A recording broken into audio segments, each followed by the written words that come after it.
पिछले 30 साल से दरियापुर विधानसभा 51 के लोग community hall community hall community hall चिल्ला रहे हैं। हमें अच्छा नहीं लगता। हम रोड पे कोई भी प्रोग्राम करते हैं, मेन रोड बंद हो जाता है। गरीब और मध्यम वर्ग के दरिया विधानसभा के अंदर मजदूर वर्ग के लोग ज़्यादा हैं।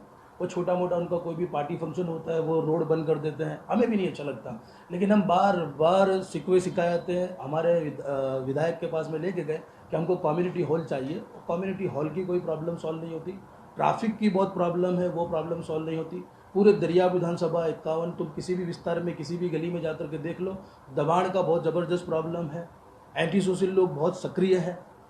तो हमको ये चाहिए दरिया विधानसभा 51 के अंदर कि अब परिवर्तन की लहर आएगी और भारतीय जनता पार्टी जंगी बहुमत से हिस्ट्री ब्रेक जीतेगी। यहाँ पे 2022 के अंदर अगर दरियापुर विधानसभा 51 से भाजपा का कैंडिडेट जीतता है तो कम्युनिटी हॉल के अलावा जितना भी न्यूसेंस है भारतीय जनता पार्टी के नेता के द्वारा, भारतीय जनता पार्टी के उच्च नेताओं के द्वारा दरियापुर विधानसभा 51 का सारा न्यूसेंस हम खत्म कर देंगे।